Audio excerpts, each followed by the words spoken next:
अनंतकोटि ब्रह्मांड नायक राजाधिराज सच्चिदानंद सद्गुरु श्री ब्रह्म चैतन्य महाराज की जय। श्री राम समर्थ। 22 फरवरी। निर्हेतुक कर्म में भगवान। सचमुच हमें आज अपना अंतरंग पहचानने की आवश्यकता है।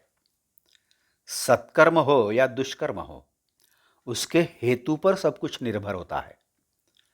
बहुत पुण्य कर्म किए और मन में कुछ हेतु या कुछ वासना का त्याग किया, फिर भी जब तक मन राम के पास नहीं होगा तब तक राम की प्राप्ति असंभव है।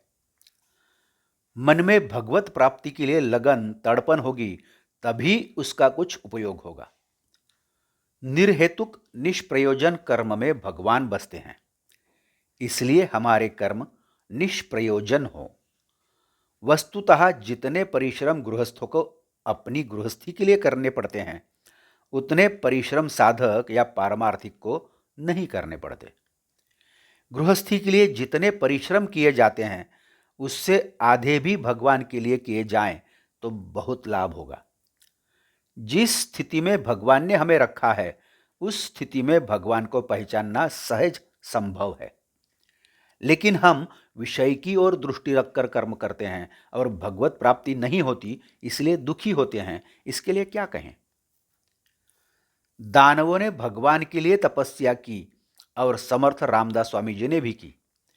दानवों ने सहेतुक तपस्या की, फलतः उन्हें विषय वासना का लाभ हुआ, किंतु भगवत प्राप्ति नहीं हुई। इसके विपरीत समर्थ रामदास स्वामी जी को सिवाय भगवान के कुछ नहीं चाहिए था, उसी लाभ को उन्होंने सर्वस्व माना। उन्हें भगवत प्राप्ति हुई। उत्कट प्रेम के कारण लगन और निष्ठा निर्माण होती है। भगवान को देखकर हमारी यह भावना होनी चाहिए, ऐसी वृत्ति प्रबल होनी चाहिए कि भगवान मिल गए, अब मुझे कुछ नहीं चाहिए, अब मेरी किसी भी बात की अभिलाषा नहीं है। ऐसी वृत्ति होगी तभी अहंकार की मृत्यु होगी। भगवान ने तो अपना हाथ आगे बढ़ाया ही है, हमारा ही हाथ उनके पास नहीं पहुंच रहा है। बुद्धि और पैसे की तुलना में सदाचरण का महत्व अधिक होता है। सदाचार भगवान के प्रति निष्ठा और गृहस्थी की वर्तमान स्थिति में संतोष की वृत्ति होगी तो गृहस्थी का सुख मिलता है। सुख कहीं बाहर से नहीं आता, वह तो अपनी वृत्ति में ही होता है। मैं भगवान का हूं और सब लोग भी भगवान के हैं, अतः यदि हम भगवान से प्रेम करेंगे तो पूरी दुनिया से प्रेम होगा। भगवान का प्रसाद हम ग्रहण करते हैं, तब प्रसाद के लड्डू में यदि कोई कड़वा बादाम भी आ जाता है तो भी हम वह खा लेते हैं। वैसे ही जीवन में भगवान ने एक आध बार यदि दुख दिया तो भी उसे सहर्ष सहना चाहिए। दुख क्यों भुगतना पड़ रहा है, इसकी चिकित्सा न करते हुए नामस्मरण में खंड नहीं होना चाहिए।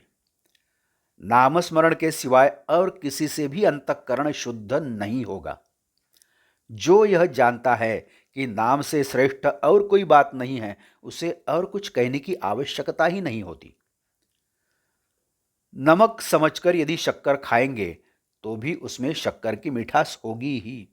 उसी प्रकार किसी भी स्थिति में यदि नामस्मरण किया गया तो हमारे लिए तारक ही होगा। आज का बोध वचन। जिसको उपासना का जबरदस्त आधार है, वही संसार में सच्चा काम करता है। जानकी जीवन स्मरण जय जय राम। नमस्कार। मराठी और हिंदी में श्री महाराज की प्रवचनें आप हर रोज सुन रहे हैं, लेकिन आपसे विनती है कि कृपया चैनल को भेंट देकर प्लेलिस्ट देखिए। प्लेलिस्ट के जरिए आप कोई भी प्रवचन अपनी सुविधा के अनुसार सुन सकते हैं। मैं फिर से एक बार आपसे कहना चाहूँगा कि यदि आपने अभी तक चैनल सब्सक्राइब नहीं किया है तो कृपया सब्सक्राइब करिए, लाइक करिए, शेयर करिए, कमेंट्स दें, बेल आइकन दबाना मत भूलिए। धन्यवाद। जय जय श्री राम।